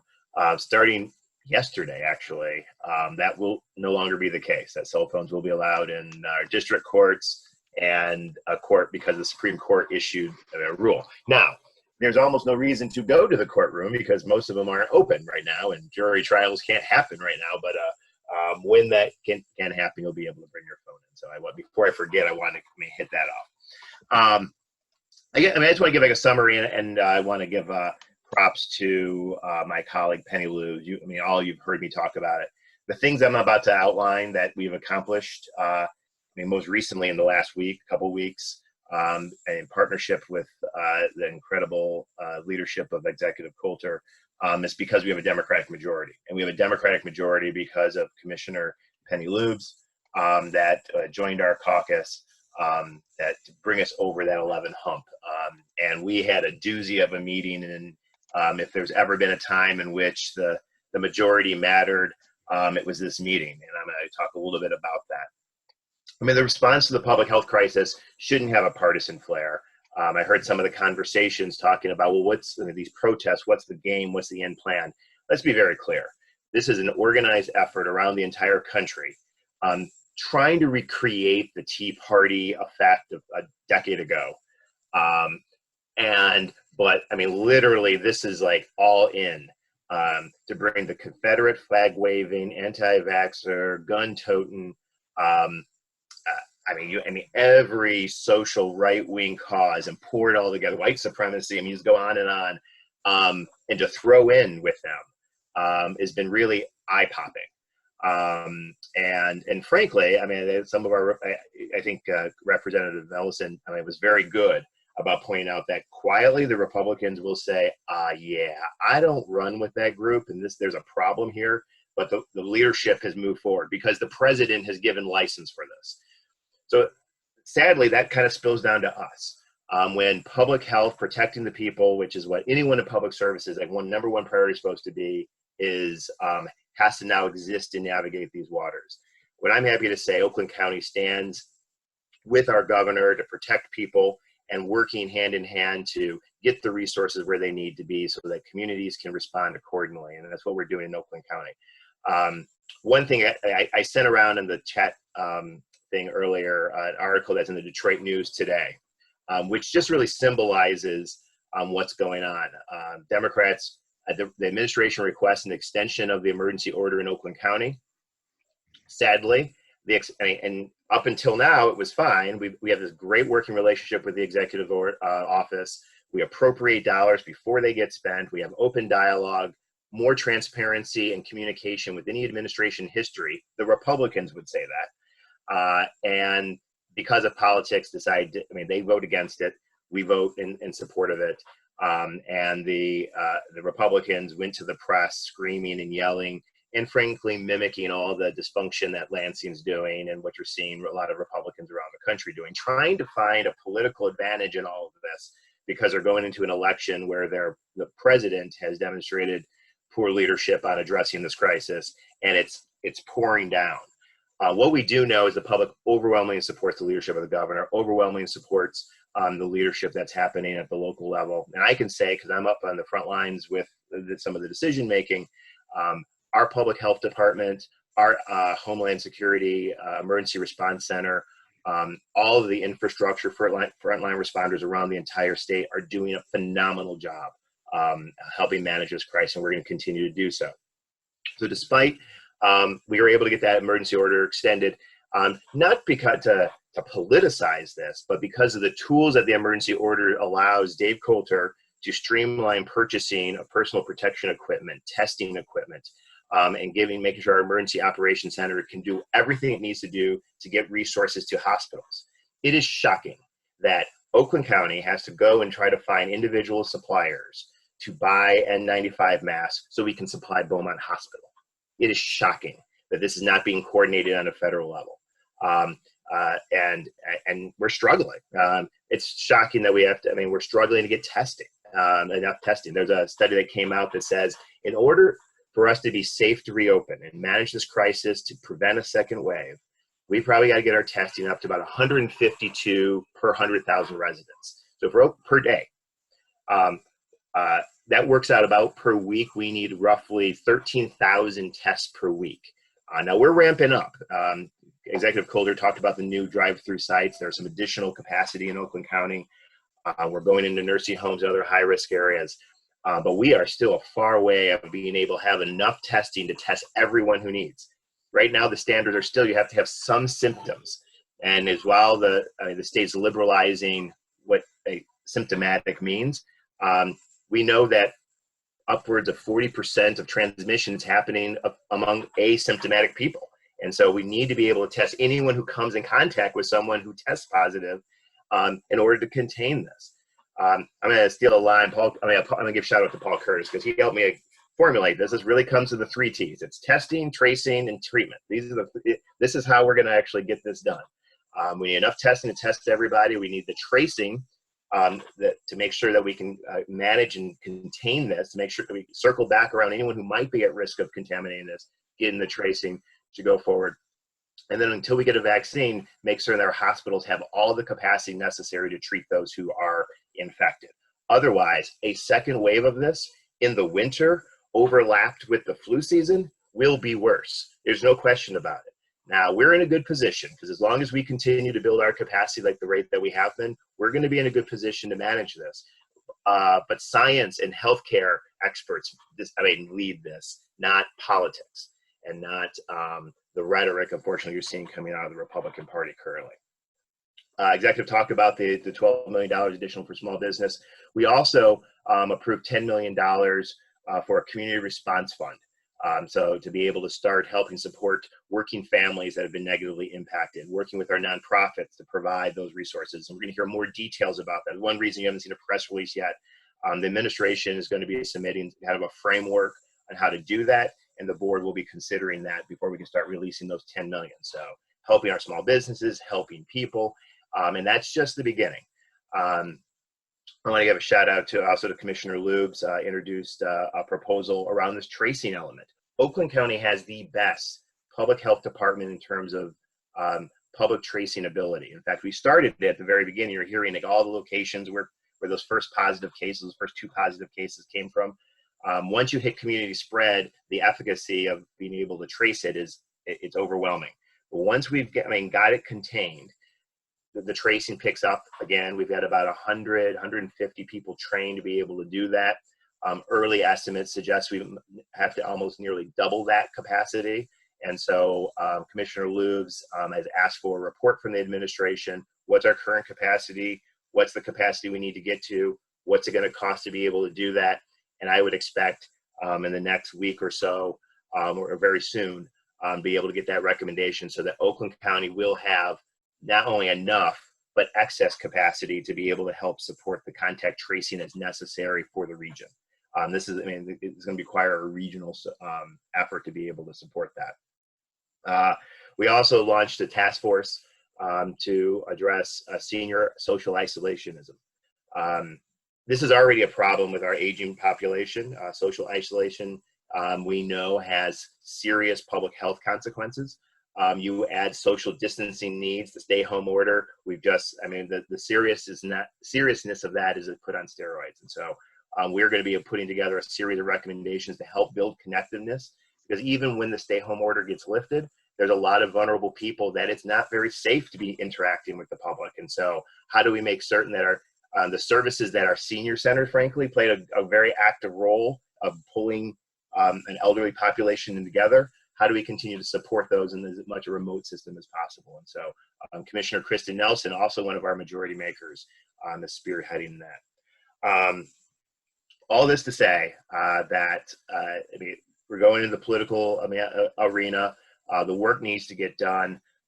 Our board, if you pull it up, you can watch the video. Our board was firm. Our Democratic caucus remained vigilant to push forward to make certain that not only our values are being held to, but that public health is being held at a primary. We will do and spend the required resources to keep everyone safe. We've made great progress. There's a lot more to do. Thank you for all your support. I'll just end by saying I am running for re-election. I hope I can earn all your support. I'm running against, you know who I'm running against. So we'll leave it at that. Okay, does anybody have any questions for County Commissioner Dave Woodward? Paul Curtis, please go ahead. Hey, Dave, appreciate your strong leadership. Elections matter. And I'm trying to just puff you up. I'm saying this in front of everyone. Elections really effing matter in this world, right? Without Dave Coulter being placed into that position by a Democratic majority board for the first time in God knows how long, that was that ever, we would be up a creek, and you know which creek we would be up without your leadership. So just wanted to ask, what can we do as a club or as individuals who care about these things to support the county elections coming? Because with that 11-seat majority maintained, we have a bright future. Without, we're back to being screwed. What would you suggest? Where can we donate money? How does this work to make this happen? Well, I'm a candidate up for re-election, so donate to me. But I'm going to make the pitch to Commissioner Penny Lubes that we can't continue to do what we've been doing if I don't have Commissioner Penny Lubes with us to be able to do this. Remember, this map got drawn in a way that Democrats were never supposed to win. The Republicans drew a 2-to-1 supermajority, and despite that, Democrats were able to win control of the board for the first time in 40 years. We need to hold it because they went to change the law that says Democrats, that the board actually does the redistricting. So despite all the taking the politics out of redistricting statewide, that doesn't apply to the county level. It will be the county board that redraws the lines. If the Republicans were to take majority, they will draw lines to try to create as much a supermajority that they had before. That will cripple our executive's ability to drive a policy agenda. And we can't afford to do that. So, I mean, obviously in this remote setting, being able to weigh in and I mean, not just follow, but a pushback when, like the Detroit News article today, that story didn't end up coming out the way the Republicans wanted it to. They, I think, ended up coming out very clearly aligning, playing politics at the expense of everything else, the public health, our communities, and Oakland County's recovery. And so being able to push back and push out to our social networks, I think those are initially the things to do. Donate to Commissioner Penny Lubes, even if she's not your direct commissioner, because we need her to come back, and I'm going to be spending a lot of time and resources. I am mindful, I mean, the question earlier around if we give too much attention to the mobs that have been hitting Lansing, that the narrative gets shifted that way. When you're a Republican opponent that supports small businesses, but then votes against Royal Oak small businesses and is actually speaking out against the positive things we are doing to help small business in Oakland County, is on Fox News, and I mean, probably having the attention of the president. We got to make certain that it doesn't, yield the resources that could come from ultra right-wing causes. And so I'm mindful of that. We're going to run a very strong campaign. But it's an opportunity to frame this conversation about who we are and what we stand as Democrats up and down the ticket. The good voting laws that make it easier to vote, preparing for voting in the primary and November in a social distancing environment are critical to make sure we have everyone to vote. And I would be remiss if I don't mention, we have an incredible county executive with Dave Coulter. Our board supports Dave Coulter. We need to stay the course. The next 4 years are going to be great when we hold this majority and Dave Coulter is reelected. Okay, Paul, did you have a follow-up question? I noticed you still had your raise a hand icon going. Yeah, no, I just don't know how to turn it off. Sorry. Oh, okay. Let's hear from Oakland County Commissioner Penny Lubes. Penny, go ahead. Thank you, everybody. I do enjoy this meeting and hearing the information, and I'm going to echo Dave's comments about our strong leadership, including Dave.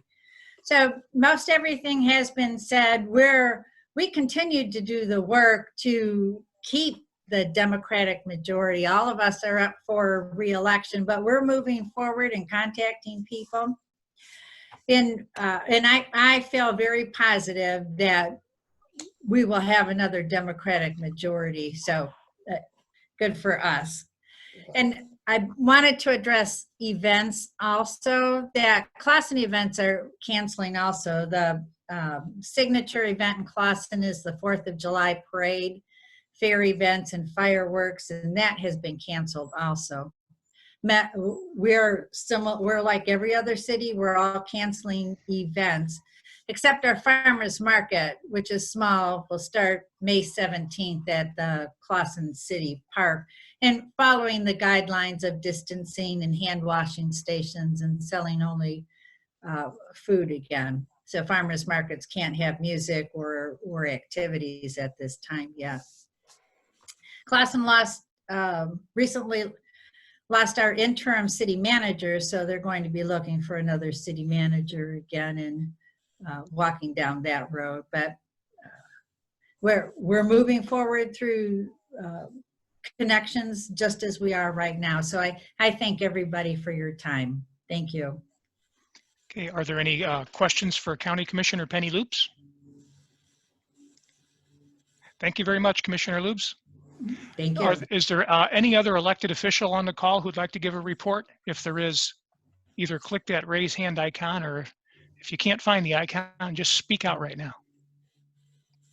Looks like we're covered. Okay, the last item on the agenda is the calendar. And I will mention that on Wednesday, May 6th, we're going to have a candidate forum for the Oakland County Circuit Court candidates.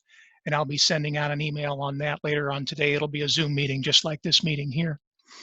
And on Tuesday, May 19th, we're going to have a Michigan Democratic Party Chair, Lavora Barnes. And the title of the event is just Meet Lavora Barnes. If you have any questions for Lavora and any questions about the Michigan Democratic Party, and of course I'll send that out. Then next month, our meeting, our guest is going to be from FEMS Far Dems. Does anybody have any calendar items or announcements they want to make right now? If you do, just click that raise hand icon and we'll call on you. Does anybody have any questions or calendar items they want to share right now? Hey, Tom. I did just want to take a second to mention the Fair and Equal petition that's been circulated. I don't know if there's anyone on the call right now that's been active in gaining those signatures, but it has gone completely digital. The Fair and Equal citizen petition had just started getting circulated right before all of the closures. Fair and Equal Michigan is working to pass Michigan's first ever LGBTQ rights law for the entire state. So you can sign that petition online now. I'm going to toss the link to that over in the chat if anybody wants to copy that. All the same rules apply as a real in-person petition. You have to be 18, you have to be a registered voter. And if you did sign it in person prior to all of these closures, that still counts towards their totals. So they've got about until the end of the month, I think the date was May 27th, to gather the rest of those signatures. So I'm gonna put that in there, but it's real easy. It takes less than a minute. You just fill out your name. It's through a system called DocuSign. Thanks, Lauren. And Lauren is our co-chair, by the way, everybody. If you haven't met Lauren, that's our co-chair. Does an excellent job, competent, conscientious, hardworking, and we're very fortunate to have her. Oh. Shar Douglas, please go ahead. Yeah, a question about these digital petitions. How has this been made possible? Is it a COVID response, or is it now a universally allowed petitioning process in Michigan? Anybody? That question's for you, Lauren. Oh, I'm sorry. I was monitoring the chat. Could you repeat that, Shar? So this digital petition circulation thing, is this just a COVID response? Is it now the law of the land in Michigan? Yeah, that's a great question. I think the adjustments were just made temporarily for right now, unless, Dave, you've got your hand up. Do you know more about this? Okay, yeah, sorry, go ahead, Dave. I was going to give you the benefit. So it's not the law of the land going forward indefinitely until some statutory changes are made. The lawsuit that the federal court came in and set to reduce the signature threshold and extend the petition for candidates, mostly judicial, but also congressional, until next week, also said that the Secretary of State shall create an ability for an electronic signature because of the COVID response. So the Secretary of State, I still don't think has actually promulgated the rules and actually how all that would work. And so we're still kind of in uncharted territory.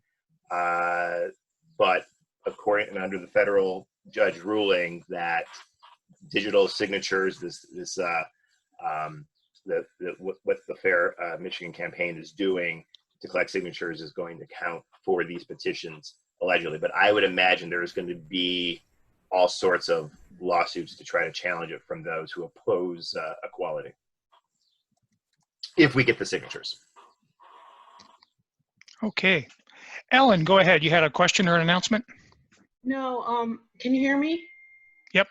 Okay, yeah, I was going to speak to the Fair and Equal Michigan DocuSign thing, because I wrote a lengthy piece for Between the Lines about that with the very same questions.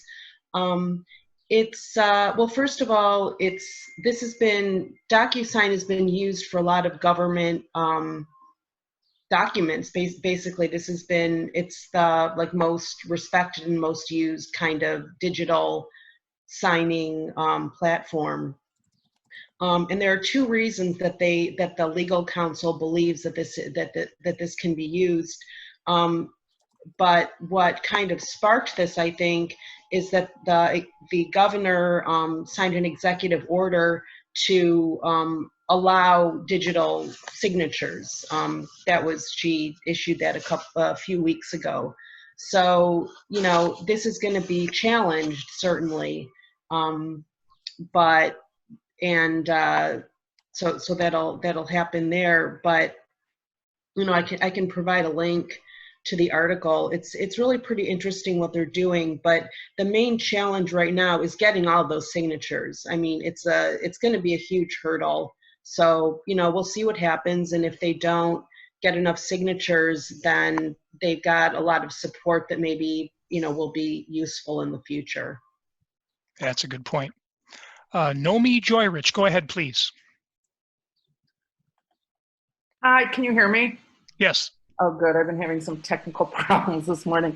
I wanted to let you know that tonight, Jody Lamacchia, who is running she's running up north area in the Oxford Lake Orient district. It's a really important district to try and flip. If she's elected, she will be the first out gay woman in the history of the Michigan legislature, which would also be exciting. Anyway, she's hosting tonight a trivia game. It's emceed by Andy Meisner, and it's a fundraiser for Jody. So I'm going to put the link for that in the chat. And thank you very much. It's going to be lots of fun. 1980s movie and TV themed trivia. Alrighty. Thank you, Nomi. Pat Perush, you have your hand up. Please go ahead. I was just kind of following up to Alan's comments that you just made about the executive order on electronic signatures. Just as a piece of side information, the same difficulty about having original signatures or not original signatures is also facing the legal community, especially probate attorneys and real estate attorneys who have to record documents and have to have documents signed and witnessed, like powers of attorney and wills and all of those documents that a lot of people are thinking about all of a sudden right now, as well as transactional documents that just have to get completed while this is all going on. The big hurdle was the Register of Deeds, who were very adamant and have been for centuries that you have to have original signatures if you want me to record your document for you. And the executive order essentially said, as long as you have these safeguards in place and you actually do your signing in this way, and you have witnesses and you record it visually, video, and you have all these other things in place, you can actually do electronic signatures. And Register of Deeds, you must accept that and you must record those documents. So that has been a huge breakthrough, but it was done by executive order as well. So I don't know whether the petition signature was in the same executive order or whether they were two separate orders, but the difficulty in being able to get real signatures is impacting a lot of people. But the State Bar worked with the governor in order to find a solution. She ordered the Register of Deeds to actually accept all the documents. And so people now who want to complete a transaction can. And also people who want to have a valid will executed or a valid power of attorney or medical directive, people will actually assume that those signatures are valid if they do it under the procedures that the State Bar has set forward. So those protections are in place now. You don't have to, do your 6-foot distancing and find a witness that you can get close to. It can all work electronically. So that's just other information as to what else is going on out there. Okay, thanks, Pat. Arv, please go ahead. Hey. Hi, everyone. So I would like to make a motion that we endorse in the primary for the prosecutor, sheriff, and executive. I'm not sure, according to our bylaws, we would have to have this if we want to make an endorsement. It doesn't necessarily mean we would, but if we don't do it at this meeting, we don't traditionally have a July meeting. So we would not be able, it'll be difficult otherwise if we don't do the motion now. So I'm not sure it's something we want to do, but also if we don't make the motion now. So I don't know, does anyone have any thoughts about that? Okay, is there a second that we consider endorsing for those 3 positions at our June meeting? If there's a second, please click. Yep, we got a second. Any discussion? If and go ahead and unclick that raise hand icon now. And then if there's any discussion, please click that raise hand icon if you want to have any comment on the motion. Nomi, go ahead. Sorry about that. I think there'd have to be very, very clear guidelines about how candidates apply for the endorsement. You have multiple people running in all of those races. There's 3 Democrats running in the sheriff race. There's 2 Democrats obviously running in the county executive race and 2 in the prosecutor's race. So I think that if you're going to switch your format and your protocols and endorse in these highly divisive contested races, it's going to have to be pretty clear what the process is. That's a good point. Is there any other discussion? No, can I address that, Nomi? Our club bylaws do have a very specific guideline for endorsements that has been established and filed with the state party. So that's not really a concern with our club, at least. And is there any other discussion? I think you would also maybe want to consider those positions separately. Like I know it seems like in most of the clubs that I'm attending, the prosecutor race, people seem to be more unified in their positions about that one. I don't know that you want to take those all lump sum together either. And the motion isn't that we have to endorse. The motion is just makes it an option that we can discuss at our June meeting. Mm-hmm. Is there any other discussion of the motion? Okay, if you're in favor of our motion, please click the yes icon on the participants panel. And if you oppose it, please click the no icon.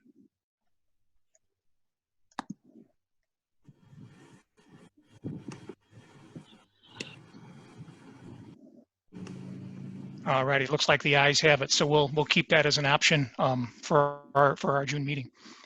I just want to mention, if you're on the board, the club board, we're going to have a board meeting Monday, and I'll ask Lauren to create a Zoom link for that, and we'll send that out. But plan on having a board meeting on Monday at 7 p.m. And then don't forget, everyone, we're going to have our Oakland County Circuit Court Candidate Forum on Wednesday at 7 p.m. I would take a motion to adjourn. Just click that raise hand icon if you approve of if you want to make the motion to adjourn. Okay, we'll interpret that as a motion and seconded. All in favor, click yes. All opposed to adjourning, click no. Looks like we're in favor of adjourning. So thank you, everybody. We'll see you Wednesday if you attend the candidate forum, and otherwise, we will see you next month. Thanks, everybody, for coming.